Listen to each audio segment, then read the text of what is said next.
Hello and welcome to Tap That MTG, the show where we tell you everything we know about Magic the Gathering that is probably wrong, but fun to talk about. Today we are here to bring you another pre-con deep dive.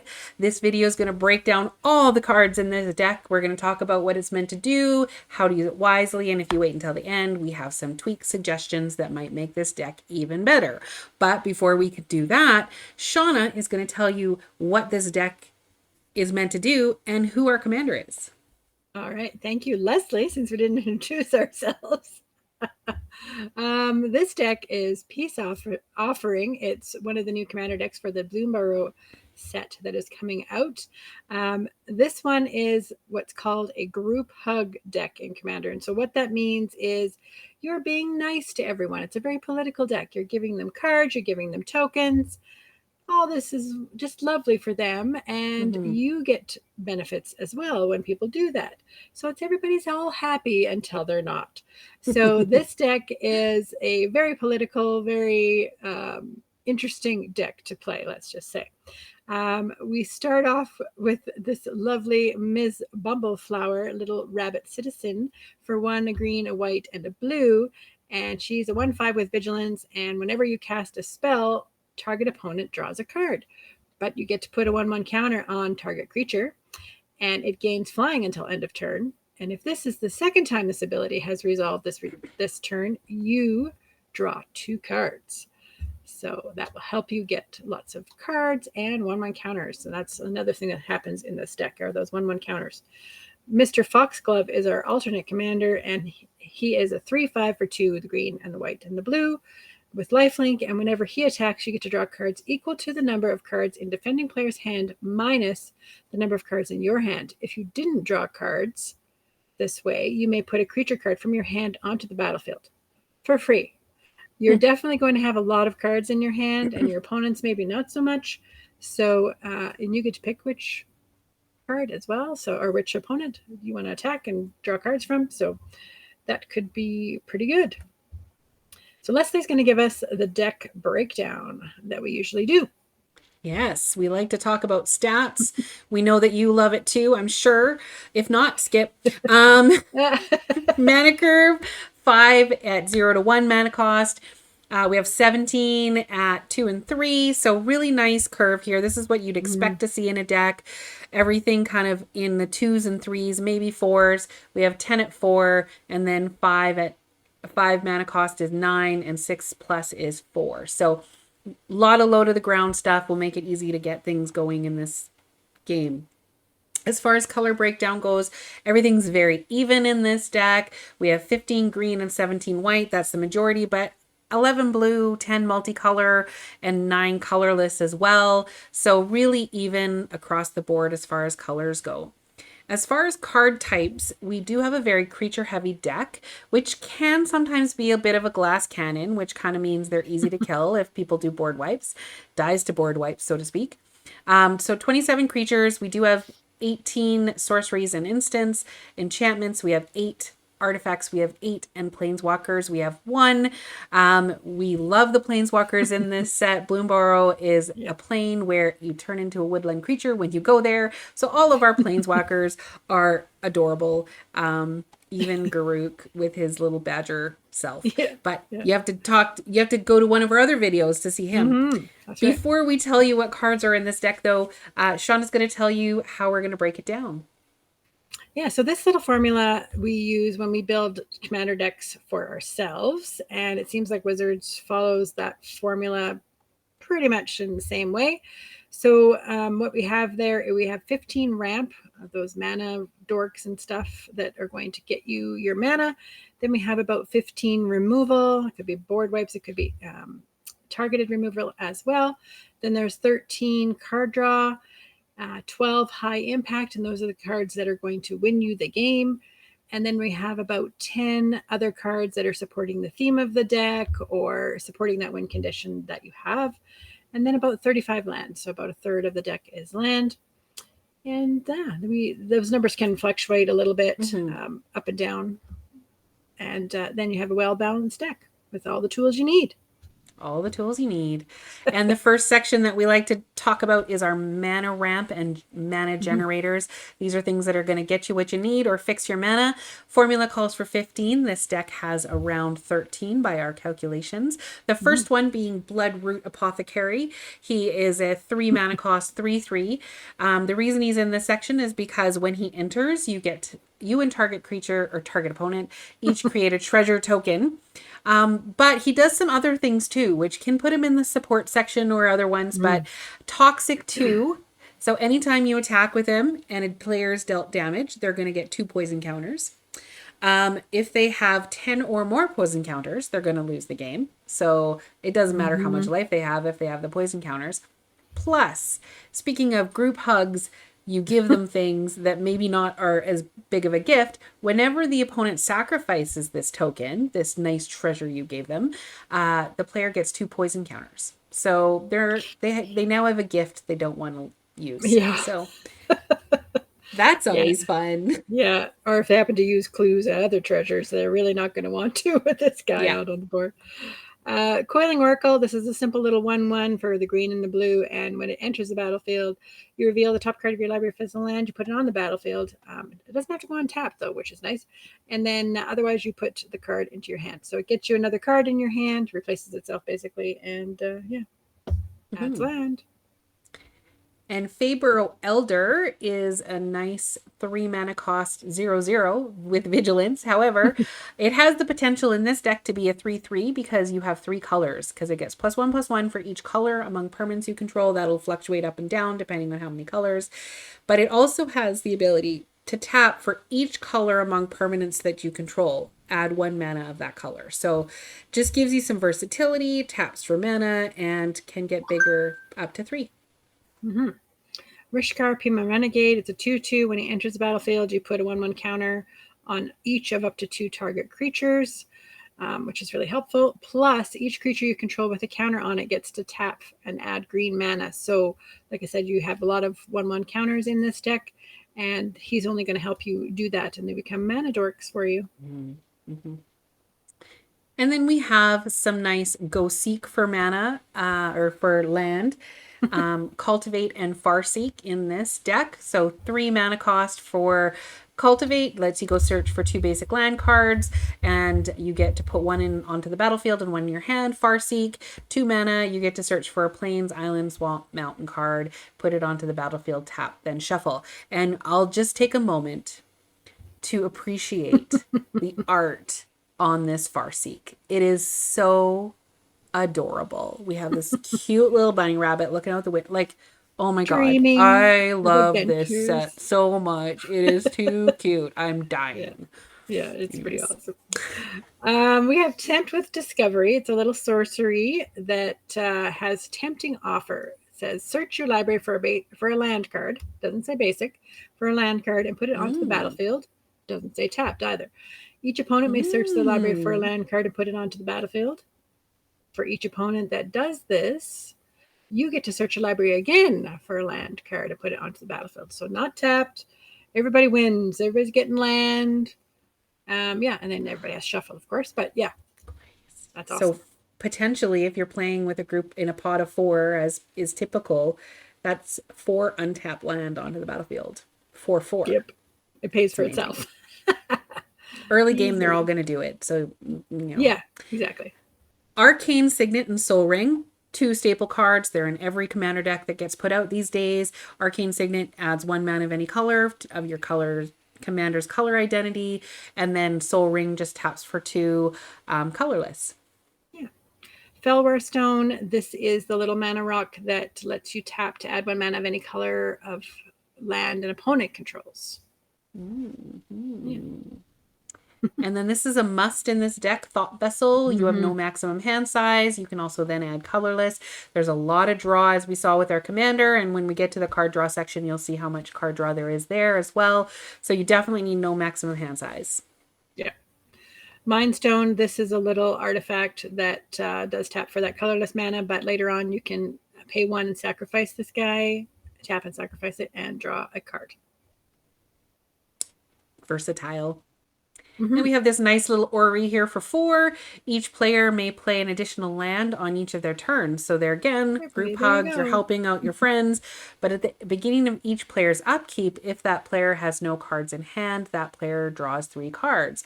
So that's players as well. So it's just a nice little, everyone will want to keep you in the game if you have this That's out, right. Yeah, because they're gaining benefits. Just being a nice person. that's right. Then we're on to the card draw section. The formula calls for 13. The deck has 17. And I am going to let Leslie talk about our first card. Why? You can talk about Because her. She's just, this I'm is just one of going your to favorite ogle at ones. her. I do like Tamio because she's a Yeah. librarian. Yeah. So Tamio, field researcher. I love, oh my God. I'm just dying here. She's so pretty. So she is a rabbit in this plane. And so planeswalkers, they come in with loyalty counters, in this case 4, and then you can add or subtract loyalty counters in order to do certain abilities. So if you add a loyalty counter, you can choose up to 2 target creatures until your next turn. Whenever either of those creatures deals combat damage, you get to draw a card. You can also -2 her loyalty and tap up to 2 target non-land permanents. They don't untap during their controller's untap step, so it's a little bit of removal. And her -7 is draw 3 cards, and you get an emblem, which will stay with you till the end of the game. You may cast spells from your hand without paying their mana cost. So there is your mana fixing as well, because if you don't have to pay for them, then it doesn't matter how much they cost. So she is pretty awesome card in and of herself, and in this set, she is the most beautiful I've ever seen her. Definitely. Body of Knowledge. This is actually a pretty powerful card, potentially. Well, I think it is in general. It's for 3 and 2 blue. It's an avatar that's power and toughness are each equal to the number of cards in your hand. Like I said, you're going to have lots of cards in your hand, and you have no maximum hand size. So this could be really big. And whenever Body of Knowledge is dealt damage, you get to draw that many cards. So be attacking with him, use him for blocking, do lots of stuff, because you're going to draw cards and make him even bigger. Yep. No maximum hand size. No maximum hand size. And then we have some jolly gerbils, because who doesn't need some jolly gerbils? For 2, we have a 2/3. Whenever you give a gift, you draw a card. So what is giving a gift? It is not you're eating M&Ms and you hand over a gift. And I don't know. I mean, I guess they weren't clear in how that works. But what we have done in our research is ultimately found out that on your card, it will say when you give a gift, something happens, and then that thing that happened is the gift that you're giving them. So sometimes they get to draw a card, sometimes they're going to get a fish token, sometimes they're going to get a treasure. So it's just basically, now whenever you're doing those things, those gift things, which we'll come across a little bit later, you also get to draw a card. Yeah. But give M&Ms too. That's nice. Yeah, true. As long as they're not sweaty, but in your hand. Yeah. You play with too many teenage boys. Oh my gosh. Yep. Or my grandson. Yes. Quain. Thanks, honey. Quain Interent Meddler. 1/3 little rabbit wizard that you can tap it, and each player may draw a card. Then each player who drew a card this way gains a life. Everybody's gonna win. So They're nice. all gonna love it. That's why they call it group hug. You're just hugging the group. Mangara the Diplomat for 4. She's a 2/4 with lifelink, and whenever an opponent attacks with a creature, if 2 or more of those creatures are attacking you or planeswalkers you control, you get to draw a card. So maybe they won't want to attack you. And whenever an opponent casts their second spell each turn, you also get to draw a card. So the Diplomat just likes you to draw some cards. Yep. Mr. Foxglove. We won't talk about him again.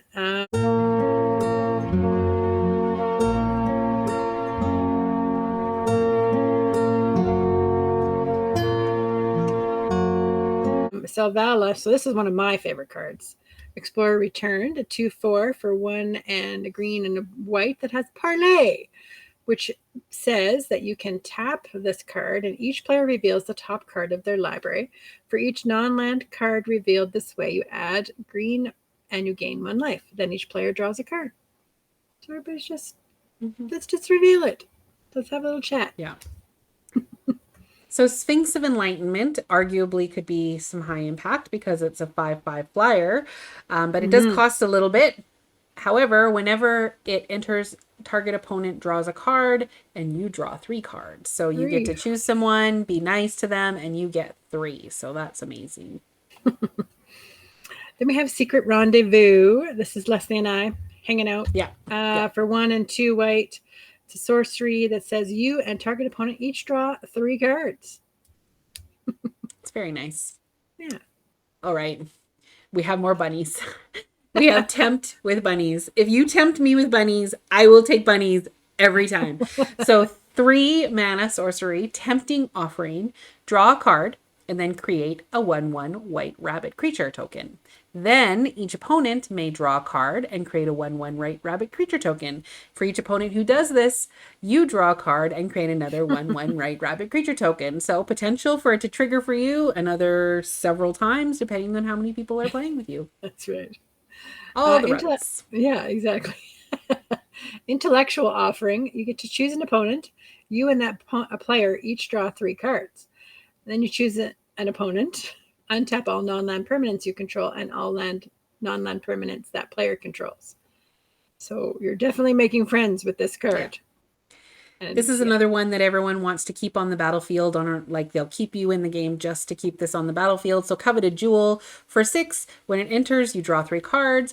You can tap it and add 3 mana of any one color. And whenever one or more creatures an opponent controls attacks you and aren't blocked, that player draws 3 cards and gains control of Coveted Jewel. So basically, if someone attacks you, they can steal that, but then they're going to get the benefits out of it, and then people are going to attack them. So it just kind of goes all around the table and you get some benefits from it. It's just a fun little card.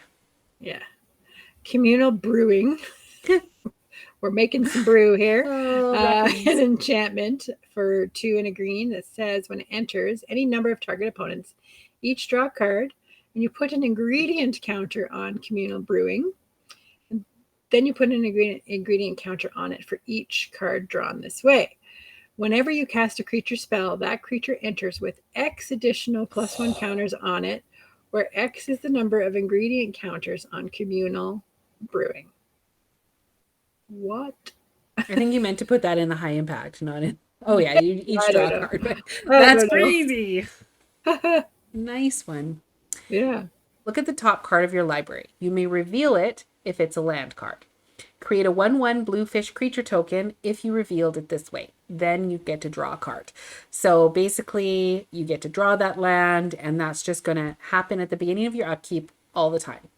Then you can level it up. So you can pay a green and a blue, and then it becomes level 2, and it has the next ability as well. So if you would create a fish token, create a 3/3 blue shark creature token instead. Ooh. And then the level 3 ability, which would be all 3 of the abilities. If you would create a shark token, create an 8/8 blue octopus creature token instead. So now your tokens that are fish are actually blue octopus tokens, and shenanigans ensue. Yes. Just for looking at that top card. Yeah. Rites of Flourishing. This is a cool new art for this card. Mm-hmm. It is a enchantment for 2 and a green. At the beginning of each player's draw step, that player draws an additional land, and each player may play an additional land on, or each additional card, and each player may play an additional land on each of their turns. So, yeah. Such a nice Everybody loves that card. Yeah. Mm-hmm. Tenuous Truce for 2. This is an enchantment aura, so you put it on a creature. Well, actually, in this case, it's an opponent. So you're enchanting. I'm going to enchant Shauna. And then at the beginning of Shauna's end step, you and that player each draw a card. So that's super nice. Then when you attack a enchanted opponent or a planeswalker they control, or when they attack you or a planeswalker you control, you have to sacrifice Tenuous Truce. So it basically says, you're not going to attack them, they're not going to attack you, and we're just going to have this truce because we're going to draw cards and be friends. Mm-hmm. Wizard class. This is cool art for this card as well. It is another class card, like Leslie was explaining. At the first level, you have no maximum hand size. Like I said, very handy in this lots of cards deck. And the second level for 2 and a blue, when this class becomes level 2, you draw 2 cards. And level 3 for 4 and the blue, whenever you draw a card, put a 1/1 counter on target creature you control. Oh boy. Yeah. Both at the same time. Whew, so much card draw in that deck. Mm-hmm. Awesome. That's why we need the no maximum hand size. Yep. So now we're on to our removal section. Formula calls for 15. This deck has about 12, which is great number. We're right on par there. First one we have is Loran of the Third Path for 3. She is a 2/1 and she has vigilance. And when Loran of the Third Path enters, you destroy up to 1 target artifact or enchantment, and then you can tap her, and you and target opponent each draw a card. So not only is it removal, this one can also go in the card draw session. So more card draw. Then the Realm Cloaked Giant. This is an adventure card on the sorcery side, which you would have to play first for this to happen, which is cast off for 3 and 2 white. You destroy all non-giant creatures. Board wipe. And then you play for 5 and 2 white. You play a big 7/7 vigilance giant, and everybody else's stuff is gone, and your giant is there. Mm-hmm. Then you're going to make some promises of loyalty. For 5, it's a sorcery.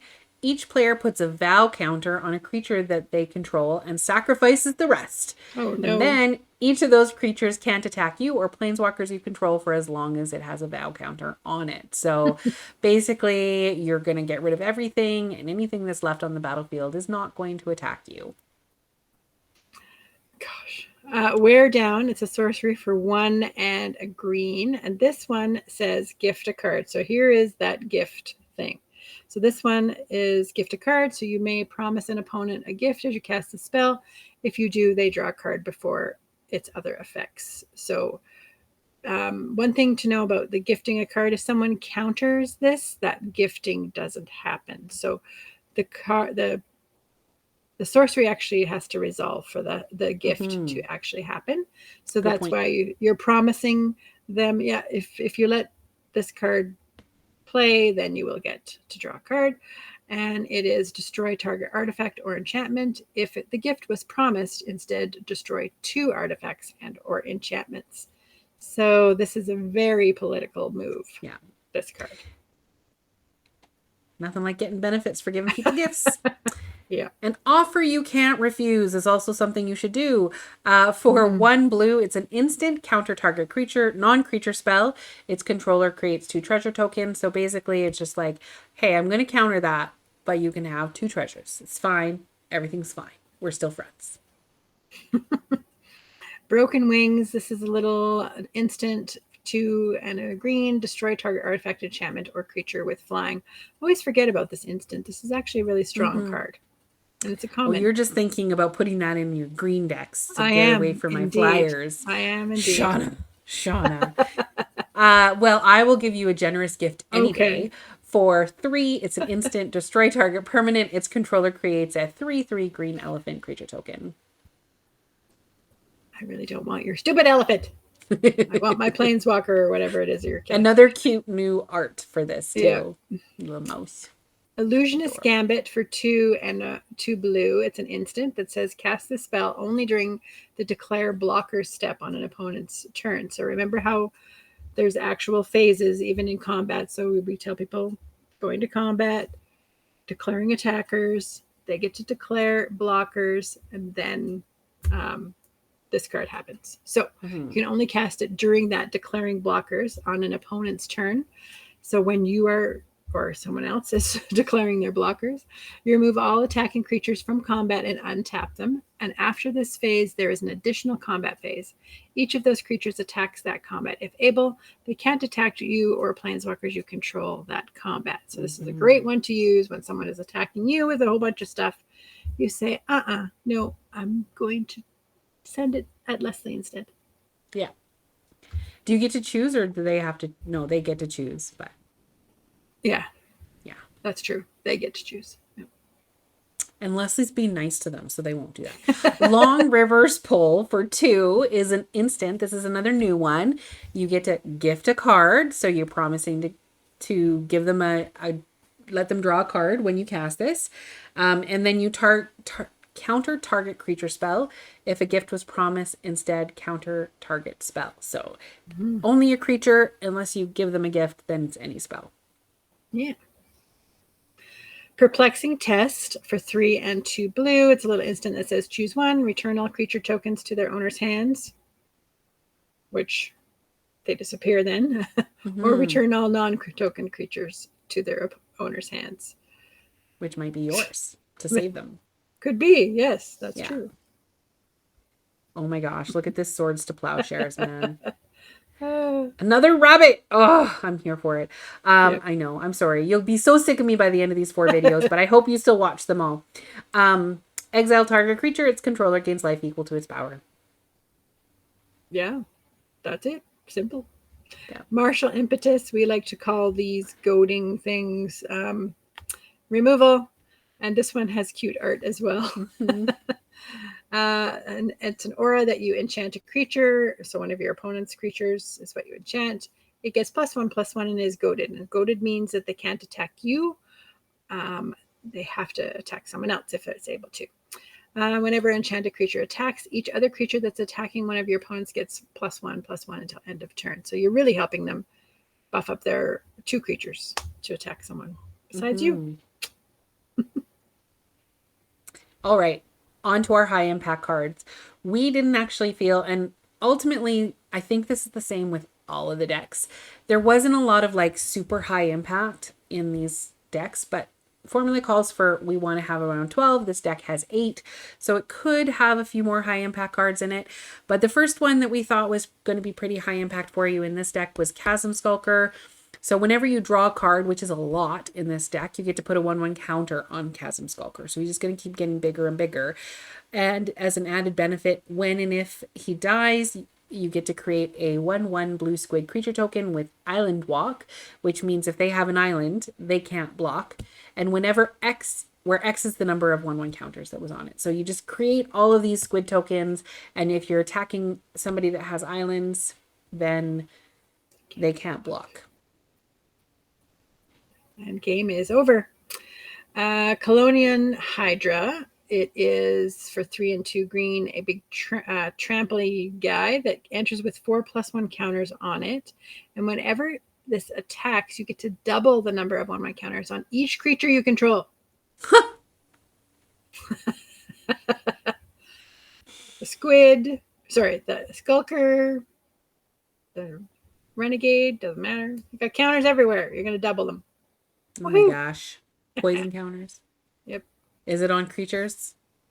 Yes, it's just on creatures. Each creatures, okay, so not poison counters. Okay, Psychosis Crawler though is 5 mana. Its power and toughness are each equal to the number of cards in your hand. So you want to have a full mitt. Don't cast all those spells because you will want to be able to have some good power and toughness here. And whenever you draw a card, each opponent loses 1 life. This is going to be a really good game winner for you as you're drawing cards throughout the game. Definitely. Mana Gorger Hydra, 1/1 with trample. But whenever a player casts a spell, put a 1/1 counter on it. Yeah. Other people too. Yeah. And Sunscorch Regent for 5 flying. Whenever an opponent casts a spell, put a 1/1 counter on it and gain 1 life. Yes. And it has flying. Yes. I hate this card and I've played against it because you have before. to pronounce it. It's so strong. It's so strong. Yeah. Yeah. I was talking about the Regent. Now I have to try to pronounce my card. Yes. Sorry. Triscatocaphile. I don't know. It's the 13. I don't know. It's the 13 thing. A 1/3 human wizard. So this is one of those other win conditions. So this deck has 3 other win conditions that allow you to win the game if certain things happen. So that's something you might want to try to do with this deck, knowing that you have 3 of them in here. So this one says, of course, you have no maximum hand size, which is very handy. And at the beginning of your upkeep, if you have exactly 13 cards in your hand, you win the game. So this 3 and a blue, draw a card. So let's say on your untapped phase, could you do this? Yeah. As long as you have the land for it, you could, if you have 12 cards in your hand, on the untap, you could pay another 4 and draw that 13th before your upkeep phase happens. Yes. Because So you can could do that. abilities as instants. So then, Yeah. Or an opponent's turn or whatever. Yeah. All of So these are like you have to kind of you have to figure out your timing. Yeah. Yeah. Which is good. It's fun. Yeah. And then we have another one like that. 20-toed toad. 20-toed toad. Say that 10 times fast. Yeah. No, 20 times fast. For 4, it's a 3/3. Another one that says you have, or your maximum hand size is 20. So good for that. And then whenever you attack with 2 or more creatures, you get to put a 1/1 counter on 20-toed toad and draw a card. And when 20-toed toad attacks, you win the game if there are 20 or more counters on it, or if you have 20 or more cards in your hand. I really like that this is 20 easier. or more because the 13 is like you have to have exactly that, but this is as long as you have lots, then you're fine. So they will try to kill that, and you will have to protect it if you want to use that win condition. Definitely. This one is one that's a little bit harder to get rid of because it is an enchantment. So Simic Ascendancy, and it's only for for a green and a blue. So you're getting it out pretty early, which is nice. And then you can also pay 1 and a green and a blue to put a 1 counter on a target creature you control. But what's nice about this is whenever 1 or more 1/1 counters are put on a creature you control, you put that many onto this thing. So you're putting all those counters out there. You're putting counters on this thing. You can use this to put counters on things. And at the beginning of your upkeep, if this thing has 20 or more growth counters on it, you win the game. Yep. I've seen this one happen several times. It's fairly easy to do. Yeah. Especially in this deck. Like this deck is going to be so easy to do. Yeah. You just have to get it out. Yeah. So speaking of things that support your deck and will help you get to those things, we recommend 10. This deck has 11, so we're right on par there. And the first one is Baird, Steward of Argive for 4. It's a 2/4 with Vigilance. Creatures can't attack you or planeswalkers you control unless their controller pays 1 for each of those creatures. So that's just to let's just slow people down. We're just being all friends here. But if you were mad at me, you're going to have to pay for it. Definitely. Forgotten Ancient. This is a great card, again, for this deck. So whenever a player casts a spell, you may put a 1/1 counter on this. And then at the beginning of your upkeep, you may move those counters from this onto other creatures. Whatever, wherever, whoever. Whatever you need. Maybe like the 20-toed toad. Maybe. Get those counters. Yeah. And then we have Joriel. She's Recluse. For 2, she's a 1/2. Whenever you draw your second card each turn, you get to create a 2/2 green cat creature token. So that's only going to happen once per turn when you draw your second card, but that's fine. She also has pay 6, and until the end of turn, creatures you control have a base power and toughness of XX, where X is the number of cards in your hand. Ba-dum-bum. Yep. Nice. Octomancer, a 3/3 for 3, a green and a blue. It's a frog druid that looks very strange. And you gift an octopus. Here you go. Have an octopus. It's an 8/8 blue octopus, which is really nice for them. At the beginning of each end step, you create a token that's a copy of a target creature token that entered the battlefield this turn. Oh, but then so do I get one. Nice. Nice. Yeah, that's pretty cool. Spore Frog. Everyone loves a Spore Frog for 1. It's a 1/1. You can sacrifice it to prevent combat damage that would be dealt this turn. So again, if you want to swing at me, you can, but I have this little Spore Frog here. So annoying. Steelbird Champion. It is a mouse soldier. Has offspring. So this is another new mechanic for this set.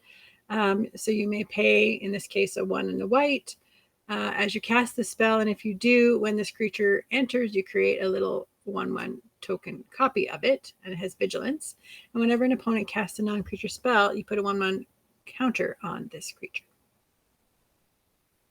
So Yep. it's a copy of this guy, right? Yeah. And the interesting thing that we've noticed when I was opening packs for the Bloomborough is the tokens for these that come in the packs have a little disclaimer that the mana value of this token is, in this case, it would be 3. So it's a token that still has a mana value.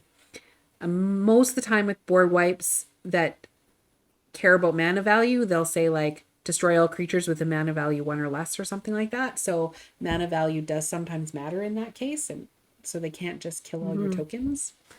It's interesting that it doesn't say that on Yeah. the actual card, but the tokens that come in the packs have that on them. So Yeah. Yeah, it'll be interesting to see how that works. interesting. Because not everyone's going to Here, have a token. exactly. Yeah. Well, it'll probably be like on the errata, or like if you look at the Yeah, rules maybe. thing, Yeah. Yeah. which is why it's a new mechanic. Yeah. Peerless recycling. Raccoons. For 2, it's an instant. You get to gift a card and then return target permanent card from your graveyard to your hand. If a gift was promised instead, you get 2.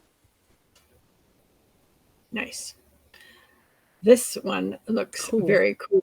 It has a big Wolfie. wolf boy in the background here. Perch protection. It's going to go after the bird for 4 and 2 white. This is an instant that says gift an extra turn. So you may promise an opponent a gift as you cast the spell. If you do, they get to take an extra turn after this one. Create 4 2/2 bluebird creature tokens with flying. If this gift was promised, all permanents you control phase out, and until your next turn, your life total can't change, and you gain protection from everything. What? There's a protection.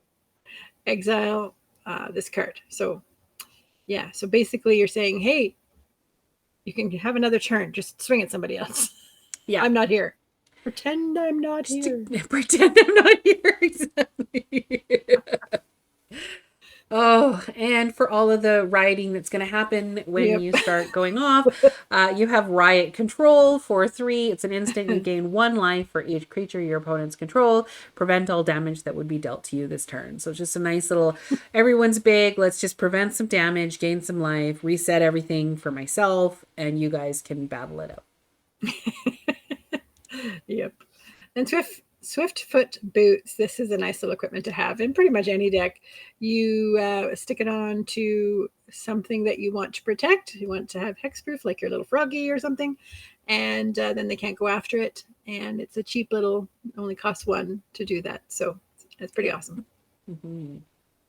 And the last one in this deck is Hoofprints of the Stag, another one that takes advantage of all the drawing you're going to be doing. So whenever you draw a card, you put a hoofprint counter on Hoofprints of the Stag, and then you can pay 3 and remove 4 hoofprint counters to create a little stag 4/4 white elemental creature token with flying, which is nice. And you can only do that on your turn, but you can do that as many times as you can pay for, and as many counters that are on the hoofprints. Mm-hmm. So if you're gather a whole bunch of token or a whole bunch of counters, or have doubled them or something like that, then you could get a couple. So yeah, it's pretty awesome. So that brings us to, oh sorry, let me just talk about the lands for a second. The lands in this deck, there are 38, which is a little bit high, especially considering the mana curve is fairly low. So you don't really need that many. The formula calls for 34 to 35, so you could probably do some tweaking there with that. So with saying that, we're going to jump into our tweaks. So thanks for hanging out with us this long. Leslie had this card pop into her head. I thought it was brilliant. The Dream Trawler would be a great card to add to this deck. It is a flying lifelinker for 2 and 2 white and 2 blue. And whenever you draw a card, he gets +1/+0 until end of turn.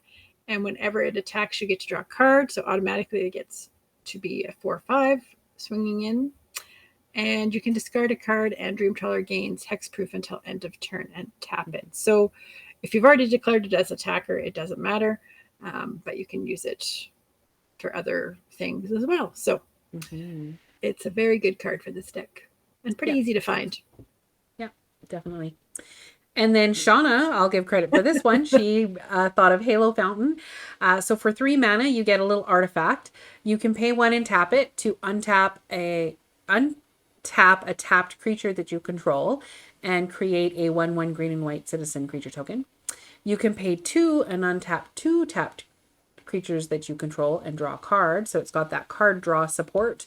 And then this is another like, hey, this might just win you the game. So we have 5 white, and then you can untap 15 tapped creatures you control, and you win the game. So if you have a whole bunch of things that you've just swung in with, or you've tapped them, or something like that, then you can just untap them and win the game. If you just like, I mean, you have to let people know what your cards do, but they may forget about that eventually if you don't try and do it right away, and then they'll be like, oh, you have 15 creatures already? What just happened?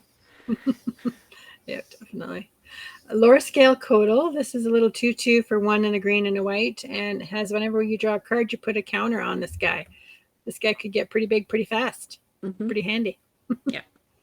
And Ominous Seas, again, might as well take advantage of drawing all those cards. For 2, we have an enchantment. Whenever you draw a card, put a foreshadow counter on Ominous Sea, and then you can remove 8 counters and create an 8/8 blue Kraken creature token. A nice, similar to Hoofprints, but you don't have to pay for it. You just remove those tokens, and you're going to be getting so many of them so quickly.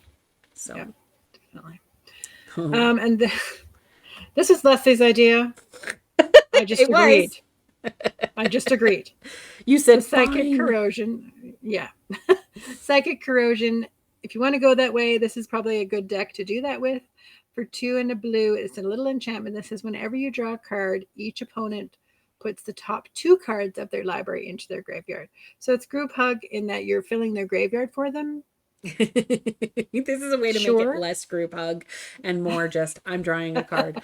And actually, if you do a search on like Scryfall or anything like that, you use Scryfall for things that when you draw a card and mill together, you'll get quite a few.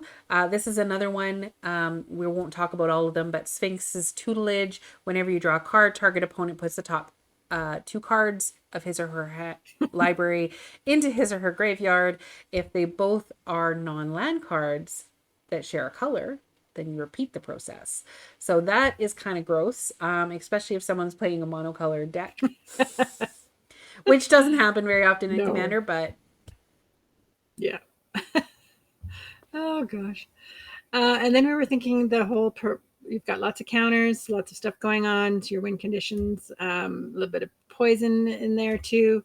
So Contentious Plan is one of those really simple, easy little proliferate cards to get. So proliferate means you can choose any number of permanents that have counters on them, whatever kind of counters you want, and give them another one of that kind. And in this case, you also get to draw a card, which again could be triggering off other things. So it's just a good little simple card to include, and you won't have trouble finding this one anywhere. Yeah. And then Dreamtide Whale for 3, it's a 7/5. It does have Vanishing too, so you're going to put 2 time counters on it.